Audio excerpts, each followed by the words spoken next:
Hello and welcome back to Full Count. My name is Alex and I am solo, as you can tell, and I think it's going to remain that way the rest of the whole season. So it's Grant and Ryan, both great. Nothing against them, obviously. I think it's just easier to do it solo, and so yeah, you got me. So deal with it. If you don't like me, click off the video. I don't think anyone's watching that's seen the previous episode though, so it's gonna be okay. Nobody's watching. So let's get into it. So basically, I'm going to be ranking the teams from 30 to 1. And it is more of a projection rather than based off last year. So, like, the Brewers had the best record in baseball last year. I tell you right now, they're not going to be probably in the top 10 in my ranking. So, it's totally projecting for next year. And it has nothing to do with last year. That being said, the Rockies were the worst team in baseball last year, and I think they're going to be the worst team in baseball again this year. They are ranked number 30, and I'm starting 30. I'm going to be working all the way up to 1. So if you're a Rockies fan watching this, I'm going to tell you why, who you should be excited about, what you should. I don't even know. I mean, it's going to be a rough season for you guys, but yeah, we're going to get into it. We're going to get into every player. We're going to get into all the starting pitching, and a little bit of relief. And yeah, that's kind of going to be it. Review the team, tell you why I have them at 30. And yeah, we're going to be ranking. I don't think it'll be every day, but we'll eventually get to number 1 before opening day. So that is that. That is the preview of the series 30 to 1. Let's get into the Colorado Rockies, though, because you clicked on this video to hear about the Colorado Rockies. So look, what I think about this team is they have some exciting young players, and it's just, look, the pitching's never going to be great, but they added, really their only addition, Michael Lorenzen, Jake McCarthy, Willie Castro, like, those are fun. Those are fun additions. Even, I always forget how to pronounce his name, but Edouard Julien, from that guy from Auburn back in the day, and he was with the Twins. They added him, so look, they have some like kind of fun additions if you're a Rockies fan, but I still don't think it's enough for them to be much better this year. But we'll get into it. So leading off for them, they're gonna have Ezekiel Tovar, and he'll be playing shortstop. We know, I mean, he's 24 years old. He had an incredibly underwhelming season last year, though. In 2024, he led the league in doubles. He hit 26 homers, and he really played great defense. But last year, though, he was awful. 9 homers, a 0.6 WAR for a guy who is a good defender. He just wasn't valuable. He was 99th percentile in launch angle sweet spot last year, though, if you're into that. I'm not into that. But he does have a good glove. He's a good player. I think he could have a bounce-back year. I'm not predicting that he will necessarily, but yeah, really underwhelming season last year, and I hope he could figure it out for all you Rockies fans, because he's a really good glove. I mean, he didn't really show it last year, but he was okay. But I mean, yeah, Ezekiel Tovar is a fun young player, just hasn't shown it, or at least didn't show it last year, so that's something. Now, Mickey Moniak will be in their 2-hole. He'll be the designated hitter, which is great because his defense is so bad. A little bit about Mickey, like, he's 27-year-old. I remember him with the Angels. He was decent in 2024 for the Angels, but he's never really been a very valuable player just because like I said, he can't play defense. He was the number 1 pick in, I believe, 2016 or something like that, but he hasn't been that type of player at all.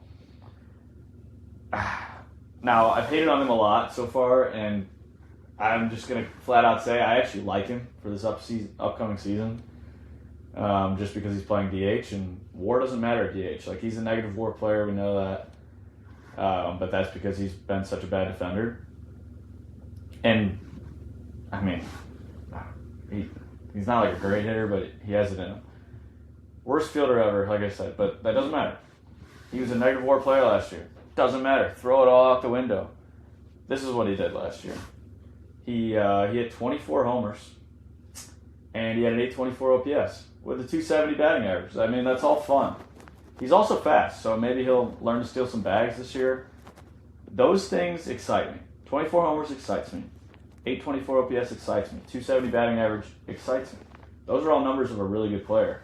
Because he was so bad defensively, he wasn't, like, nobody was really talking about him. And they shouldn't have been talking about him. Like, Mickey Moniak doesn't really deserve to be talked about. Like, I like the guy, but I don't know. But I do think he could have a good year this year. I just gave you the numbers. He was decent accounting numbers-wise, and 824 OPS that's not a bad player at all. It's a really good player. And a 270 batting average is fun, and I'm a batting average guy. And not saying that's 300, not saying he's like a hit machine, but it is fun. But next, Hunter Goodman will be their catcher in the 3-hole. I mean, this guy put together a monster season at the plate last year. He's 26 years old. Last year he hit 31 homers, had an 843 OPS. He was a first-time All-Star. He was a Silver Slugger. The guy has crazy bat speed. Yes, he does strike out, I'm aware. And he's not great behind the plate. But he mashes. And at the catcher position, if you match, it's always fun. Always fun, especially in Coors Stadium. Coors Field. So that's really fun. I mean, he's such a dog, and if he becomes more valuable behind the plate, you're talking about a Shea Langoliers, a Cal Raleigh type of ceiling for this guy. So that's really fun. That's really fun. So I like Hunter Goodman. As a Rockies fan, I'm sure you guys are all very excited about him, and you should be. He had a crazy season last year, so really fun. Then Jordan Beck will be their 4-hitter this year, left fielder. He's 24 years old. We saw the first full season out of Jordan Beck last year, and it actually wasn't bad. He was a little below league average with the bat.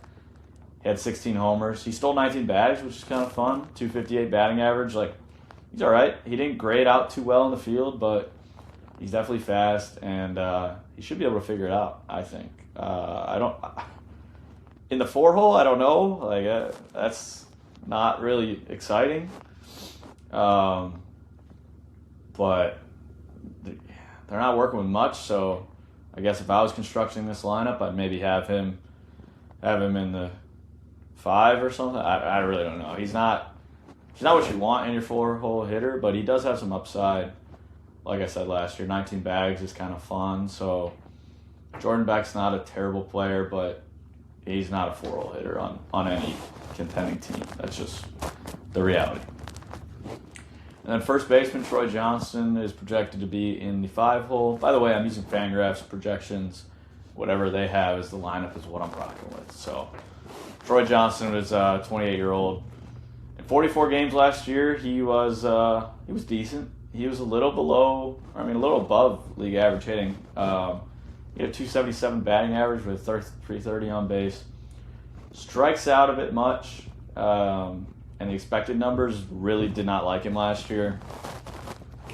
He was never really that incredible in the minors either. I was looking at this. But I think he could be an average big league hitter. I don't expect a whole lot from Troy this year, to be completely honest with you. But then again, it's Coors. So everybody could have a crazy homer season or something. I don't know if he gets into some. So Troy, again, I wouldn't want him in my 5-hole, but that's how these beginning episodes go. I mean, that's kind of how it is. Like, do you want this guy in your 5-hole? Do you want this guy in your 1-hole? Like, no, you don't. Obviously you don't, because they're not good.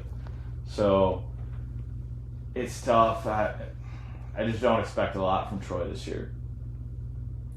Brenton Doyle in the 6th, though, is a name that everybody pretty much knows, I would say. That being said, he had a really underwhelming year last year, just like Ezekiel Tovar had an underwhelming year. So, at 27 years old, he could still have some good seasons ahead of him. But, last year, 15 homers with a 233 batting average. 651 OPS is just pretty brutal. But, that's not the story with Brenton Doyle. He is absolutely elite in center field. He's played 3 seasons in the MLB. He already won 2 Gold Gloves. Like, he's unreal in the field. So he'll always have value in this league, but a 274 on base isn't going to cut it, which is what he had last year. He's going to have a better year this season, and I think he will. The bat was just god-awful last year. So I do think this is a guy that I would slot. I would project, I wouldn't start the season with him here, but I project that he could sneak up in that top of the order for sure. Maybe the 1 or 2.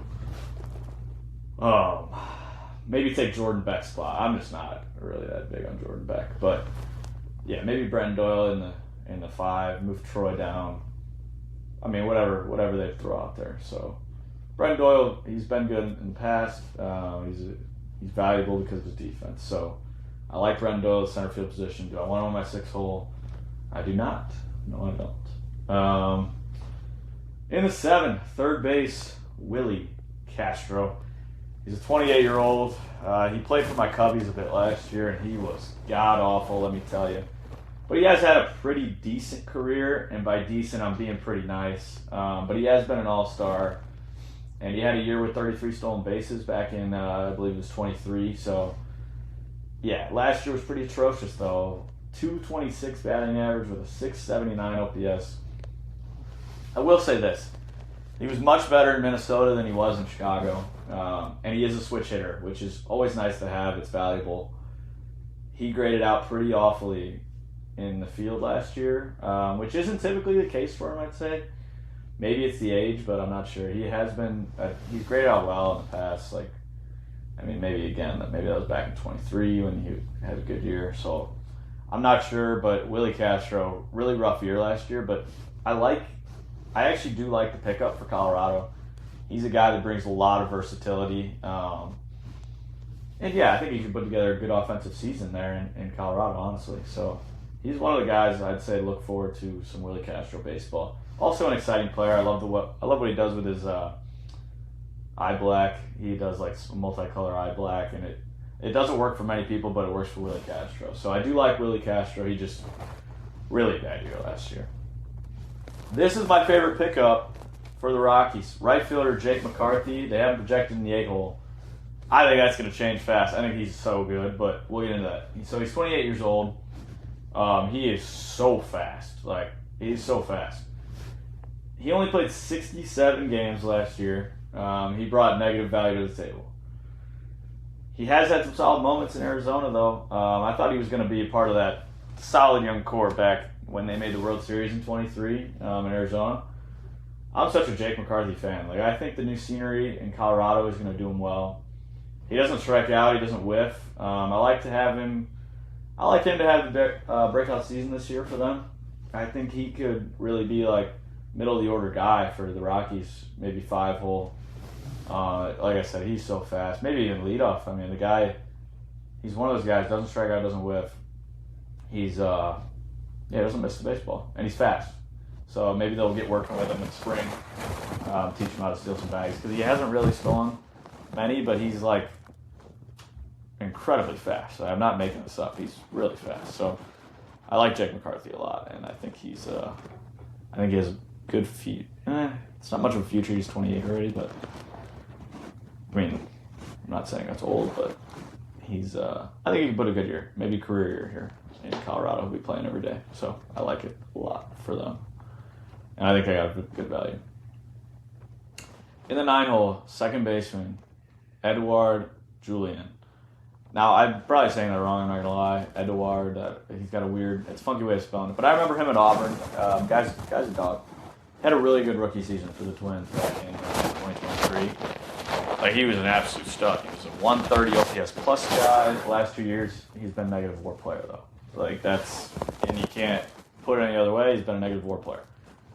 That being said, he hasn't played a lot of games. But in those games, he's been bad. There's no denying it. Not to mention, he's a god-awful fielder in all metrics involved, and he's going to be playing second, which that's just not what you want up the middle for your team. He's just not really a great ball player. There is that rookie season, though, so I'd say, Rockies fans, if you want any hope, just go stare at the stats of his rookie season. What was that, 2023? just go stare at those stats. Like that could get you excited about him, but god awful fielder, not what you want at the middle. But yeah, he could hit in 23. So I wouldn't put it past him to have like a solid season, good hitting season, but yeah, not very valuable. So maybe, and you're already stuck with the logjam. You can't really move him to DH if he does rake, because Mickey Moniak can't play in the field either. So it's going to be interesting what they do with that, but I don't know. I'm rooting for him. I'm rooting for him for sure, so we'll see. But here's where it gets bad. If it wasn't bad already, it's going to get a little worse. The starting pitching is it's just not good. Kyle Freeland is lined up to be the ace, which I thought Michael Lorenzen would actually be the ace, but looks like Kyle Freeland's going to do it again for whatever million seasons in a row. Left-handed pitcher, we all know Kyle Freeland. He's a veteran pitcher. In 2018, this guy was just the ultimate future for the Rockies. Like, he threw 200 innings with a 2.85 ERA. It was good enough for a 7.8 WAR season. That's like, I don't know, Juan Soto value. Like, he was nuts. He finished fourth on the Cy Young that year. Like, that, he was on top of the world. Ever since then, though, he has been pretty bad. And maybe that's being nice. But, I mean, okay, he hasn't been that bad. He's been basically a little below league average the last 3 seasons, which makes him solid for Colorado and their pitching standards. Like, a little below average is not that bad. He doesn't really walk anyone, which is always something I like. But he throws slow. He's your typical veteran lefty. Like, I don't know. He doesn't walk anybody, which obviously helps. That's a job as a pitcher. When you don't walk, I mean, that helps you a ton. So I just don't think the stuff's very good, especially for your ace. But yeah, that's the story on him. I think everybody kind of knows what Kyle Freeland is. It's not an ace. That's what he is. He's put together a decent team, I guess. In the field spot, the guy who I thought was going to be the ace, but I understand why he's not. Right-handed pitcher, Michael Lorenzen. Guy used to hit. He's been in the league for 11 years. Like, he finds his value. He's a good pitcher. He was an all-star in 2023. It looks like this whole team, I mean, in 2023, Ezekiel Tovar was good, Brenton Doyle was good, Julian was good. Who else was good in 23? They have some 23 dogs, that's all I'm saying. They got some dogs in 2023. Mickey Moniak, maybe? Was that the other one? Or no, he was 2024, I think. Anyways, they got some dogs from 2023. But he's 34 years old now, Michael Lorenzen is. We're back to him. He wasn't great last year at all for Kansas City, but he was solid in 2024. He has a decent fastball, but it's definitely nothing that jumps out at you anymore. I feel like he used to throw gas, but I think it's right around maybe 95-ish now. He keeps the walks relatively low, which is always good. The worry I have with him is he kind of lets up a lot of balls in the air, which obviously in Colorado is not ideal. It's definitely not ideal. So I don't have much to say about Michael Lorenzen other than good career, 11 years. Like, that's awesome for you, but not awesome for Rockies fans. It's just not. But I mean, exciting move. At least they made a move, right? So that's kind of fun. And then in the 3 spot, they have slotted Chase Dollander, which is really fun. Right-handed pitcher. In 21 games last year, though, I got to be honest, the guy was he was god-awful. He was just terrible. I'm just going to be honest. That being said, the guy is a stud. So I'm not here to talk about last season. We're going to throw all that out the window. At just 24 years old, look, Chase has a really good arsenal. He's got a 98 on the fastball with a solid curveball to go with it. It looks like he's developing cutter, sinker, and changeup. He threw some of them last year, just not a lot. I think if he can master a changeup, he could be really dominant in this league because you need something that, I mean, off his righty arm, it'll come in this way, change go that way, fastball, a little rise at 98 is going to be, that's an arsenal. That's what it is. You need him moving both ways. You need a rise. And I love pitchers that can do that. So Chase Dollander, I think, is really good, really talented. But, yeah, last year wasn't good. But I will say this. It's going to take some time, and I don't think he'll be amazing or anything this year. Like, I don't think he's going to jump out like, oh, Cy Young type of deal. Like, no. I don't think that's going to happen. I do think he's going to be much better than last year's numbers, though, for sure. I predict him to be like maybe around a 4 ERA guy, which I think you take that. You take that at 24 years old. You take that. So pitching in Colorado is always tough. Like, I think if this guy was somewhere else, you could. I'm trying to think of like a good comparison, but I don't know. But if he was like, if he was in Chicago with the wind blowing, he might put together like a 3.5 ERA season next year, maybe a low 3. So I do think he's a good pitcher. I think he's definitely in a tough situation, as all pitchers are in Colorado. But at the end of the day, you keep the ball on the ground in Colorado, you're going to be all right. So, and if you strike people out. So yeah, I don't hate Chase Dollander. I think he's definitely the most exciting guy on the entire staff, including the bullpen. So yeah, he's something to be excited about. Now for Tanner Gordon, he's a right-handed pitcher. They have him slide in the fourth. He started 23 games in the big leagues, so there's not. I mean, they've been atrocious 23 games. Who am I kidding? They're atrocious. They've been pretty terrible.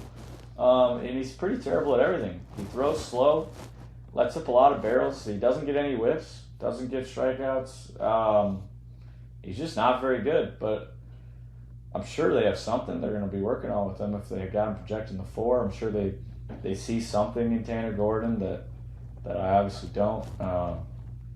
And guys, when I'm saying these guys are terrible, I obviously understand that they are major league pitchers. They're awesome. They're incredible. Talking major league wide, they're better than I'll ever be. But Tanner Gordon is not, just hasn't produced. And at the end of the day, that's your job, is to produce. And he hasn't done. Now we're just going to move on. Ryan Feltner. They got him sliding in the 5. Right-handed pitcher. Again, they have 4 righties in this rotation. He started 67 games in his MLB career. He's been decent, but definitely not good. He's got a below-average fastball, velo-wise, but it actually does play pretty well. And that's my favorite pitch out of his arsenal. The rest of the unit, the rest of the pitches just, they don't have much value at all. This whole starting pitching unit just isn't good. And I think Rockies fans know that. They know it's not something to be too excited about. But, I mean, that's why they didn't win a lot of games last year. So they're just not very good. But that's okay. I hope they exceed my expectations. Now closing, Victor Vodnik. This guy's actually somebody to be excited about. Throws absolute gas. He gets a ton of grounders. He's probably the best pitcher on the entire team. Like I said, Dollander is, to me, who I'd be most excited about as a Rockies fan. But Victor Vodnik is your best pitcher. Like, don't get it twisted. The guy's awesome. Ground balls are huge for a Colorado pitcher, and he does that. He has a really good season last year as well, or had a really good season last year as well.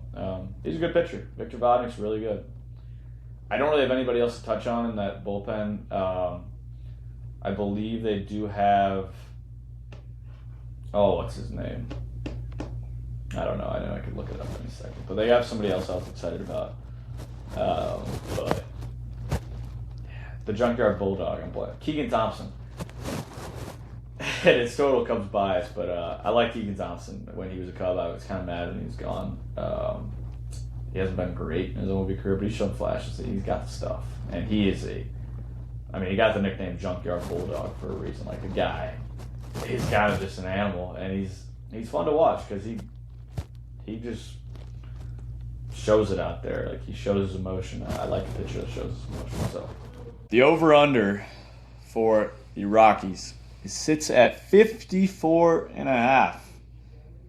That is pretty god-awful. And I'm going to go under on it. I really don't see anything real positive about this team. To be honest, they're pretty terrible.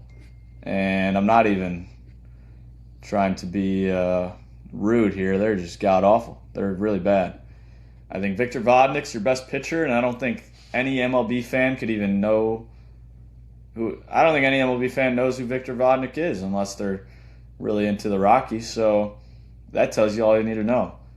Willie Castro and Jake McCarthy being their biggest additions is also not that exciting. And it also tells you everything you need to know. Their over-under is 54.5. That tells you everything you need to know. They are going to be terrible. And that's the only way to put it. I'm sorry, Rockies fans, but that's the reality. So I want to thank you guys for watching. And tune into the next episode to find out who is ranked at number 29. Remember to check us out on all social platforms. Actually, we're only on Instagram, full count. But Guys Sports Network does it all. And yeah, this video is sponsored by SeatGeek, so go check out that code. I have it somewhere in this video. I don't know where I put it. But it's on here. Use the code. We'll see you next time. Or I'll see you next time because there's only one. Peace!